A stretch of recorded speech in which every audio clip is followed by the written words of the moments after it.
Saya Wali. Assalamualaikum warahmatullahi wabarakatuh.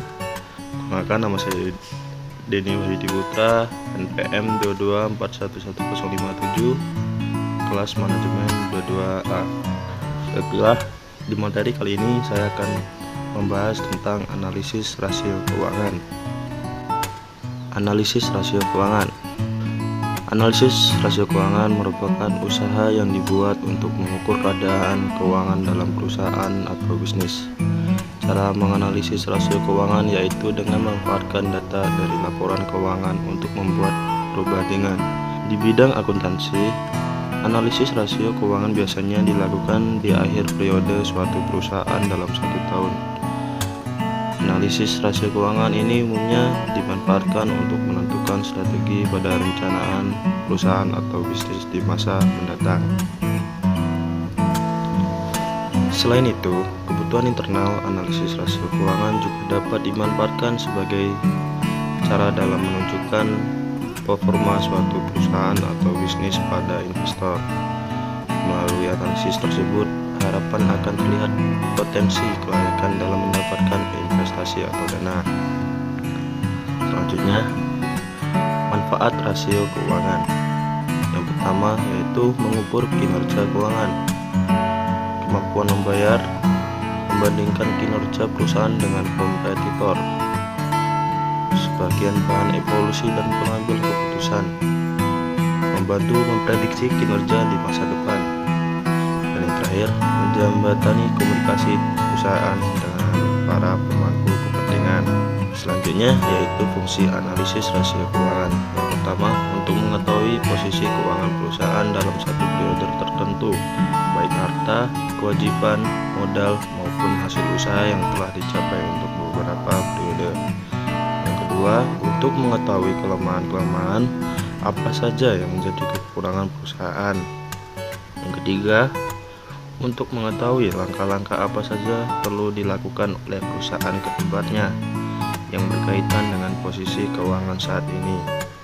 Yang keempat, untuk melakukan penilaian kinerja manajemen ke depan, apakah perlu dilakukan penyelenggaraan atau tidak karena sudah dianggap berhasil atau gagal. Yang kelima, yaitu dapat juga digunakan sebagai pembanding dengan perusahaan sejenis tentang hasil yang mereka telah capai sesuai target. Selanjutnya yaitu tujuan analisis rasio keuangan. Tujuan analisis keuangan adalah membantu memberikan gambaran atau informasi keuangan pada berbagai pihak yang terlibat dalam perusahaan atau bisnis, termasuk juga para investor. Inilah beberapa tujuan analisis keuangan, yaitu memberikan informasi tentang kesehatan keuangan, memberikan gambaran performa sumber daya perusahaan, menyajikan data efektivitas operasional manajemen, menunjukkan efektivitas strategi perusahaan atau bisnis, menampilkan data untuk pertimbangan besaran pajak, dan menjadikan bahan referensi menjadi bahan evaluasi. Selanjutnya, jenis-jenis rasio. Yang pertama yaitu rasio solvabilitas. Rasio solvabilitas digunakan untuk mengetahui efektivitas perusahaan dalam menggunakan aktiva atau kekayaannya.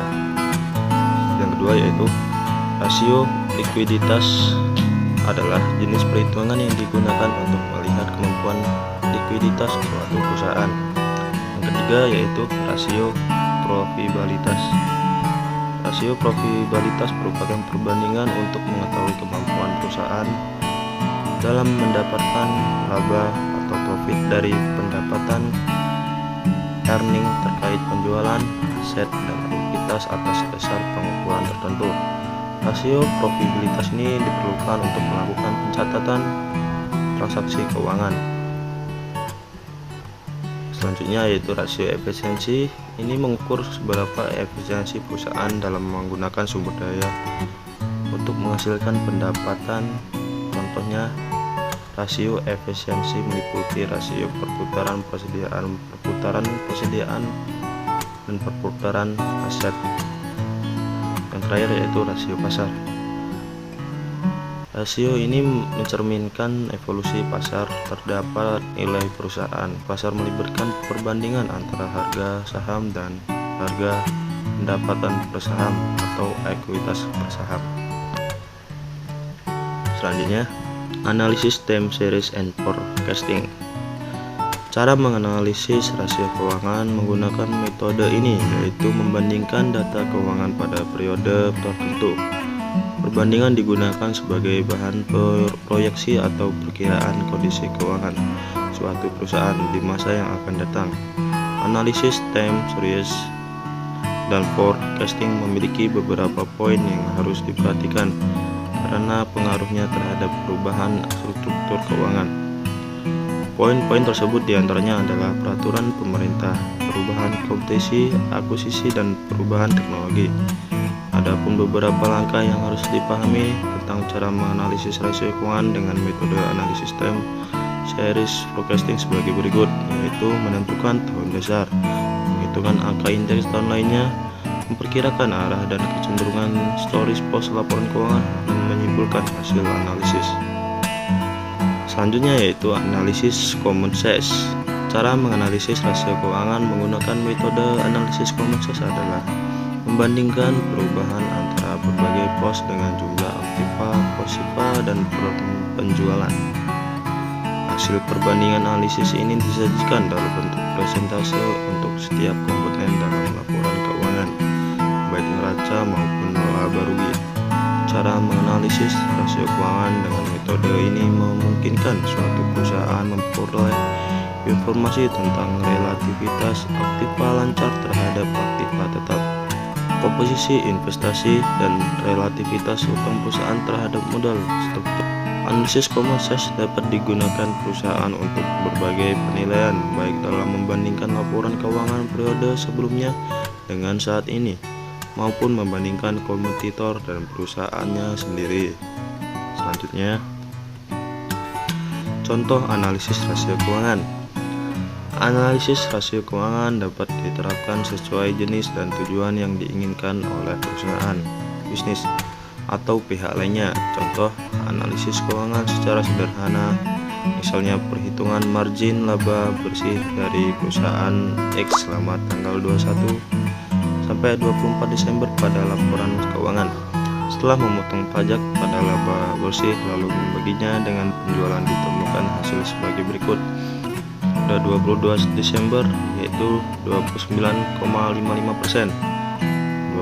Pada tanggal 23 Desember yaitu menurun 26,90%.